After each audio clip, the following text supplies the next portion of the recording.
Hello everyone. आज हम discuss करेंगे एनईपी के बारे में कि डिफरेंस क्या है एनईपी 1986 और एनईपी 2020 के बीच में। तो ऐसे तो बहुत सारे डिफरेंसेस हैं, पर कुछ बेसिक डिफरेंसेस हैं जो आपको पता होने चाहिए, ताकि अगर किसी इंटरव्यू में आपसे पूछा जाए इसके बारे में, अगर आप टीचिंग रिलेटेड किसी एग्ज़ाम का इंटरव्यू देते हैं, जैसे कि अभी केवीएस के टीजीटी और पीजीटी के इंटरव्यूज़ हो रहे हैं, तो उसमें ये बहुत ही पूछा जा रहा है कि एनईपी 2020 और एनईपी 1986, मतलब पुराने वाले एनईपी और नए वाले एनईपी में डिफरेंस क्या है। वो भी बेसिक डिफरेंस पूछ रहे हैं। वो आपको बहुत ज़्यादा टाइम नहीं देंगे कि आप एकदम डिटेल्स में जाओ, तो बहुत ज़्यादा डिटेल्स में पता होने की नहीं ज़रूरत है, पर जो इम्पॉर्टेंट पॉइंट्स हैं वो पता होना बहुत ही इम्पॉर्टेंट है। तो सबसे पहले वो ये पूछते हैं कि एनईपी का फुल फॉर्म क्या है। कभी कभी क्या होता है कि फ्लो में आप एनईपी का full form new education policy बता देते हो, तो वो न्यू एजुकेशन पॉलिसी नहीं है, नेशनल एजुकेशन पॉलिसी है। ठीक है, इसको लेके आपको क्लियर रहना है कि एनईपी का फुल फॉर्म आपको नेशनल एजुकेशन पॉलिसी बताना है। ओके, तो बेसिक डिफरेंसेस पे आ जाते हैं हम कि बेसिक डिफरेंसेस क्या होता है एनईपी पुराने वाले और नए वाले में। तो सबसे पहला और बेसिक डिफरेंस तो सबको ही ज़्यादातर लोगों को पता होता है, वो ये है कि जो हमारा 1986 वाला एनईपी था, उसका हमारा स्कूलिंग सिस्टम का स्ट्रक्चर था 10+2, और अभी जो नया वाला आया है उसका है 5+3+3+4। तो ये मेन आपको बहुत ही 5+3+3+4 ध्यान रखना है इस स्ट्रक्चर को। एंड सेकेंड क्या है कि 1986 में जो एजुकेशन पॉलिसी आया था, उसमें क्या था कि जो हायर एजुकेशन होते थे वो 3 इयर्स के लिए थे, और ग्रेजुएशन जो था वो 2 इयर्स के लिए था।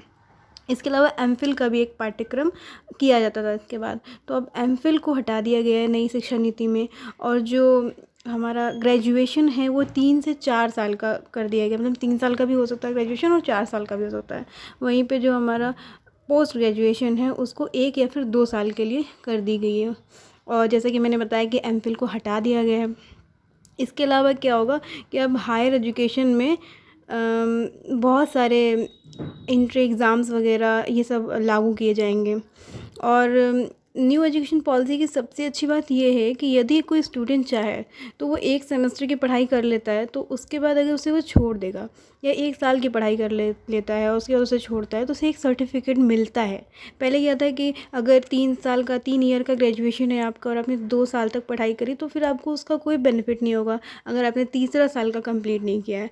अभी क्या है कि अगर आपने 1 साल पढ़ाई करी तो आपको सर्टिफिकेट मिलेगा, 2 साल की पढ़ाई करोगे तो आपको डिप्लोमा मिलेगा, 3 या 4 साल का आप पूरा पढ़ाई कर लोगे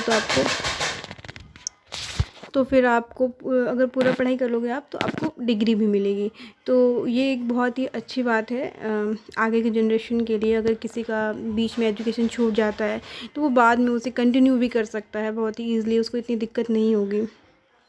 और एक डिफरेंस ये भी है कि 1986 की जो एजुकेशन पॉलिसी थी उसमें हायर एजुकेशन जितने थे वो सब इंग्लिश में थे, लेकिन अब जो न्यू एजुकेशन पॉलिसी आई है उसमें आप हिंदी में भी हायर एजुकेशन ले सकते हो, और हिंदी के अलावा 8 और भी ऐसी लैंग्वेजेस हैं जिसमें ई कोर्स स्टार्ट किए गए हैं। और 1986 का जो एजुकेशन पॉलिसी था उसमें जो बोर्ड्स एग्ज़ाम थे उसको बहुत ज़्यादा वैल्यू दिया गया था, उसके इम्पोर्टेंस पे बहुत ज़्यादा जोर दिया गया था। लेकिन नई शिक्षा नीति जो है उसमें बोर्ड एग्ज़ाम्स के बर्डन को थोड़ा कम किया गया है। तो यही सारे कुछ बेसिक डिफरेंसेस हैं जिनको आप बता सकते हो। कम टाइम में इतना बताओगे तो सफिशिएंट होगा I think. Thank you so much.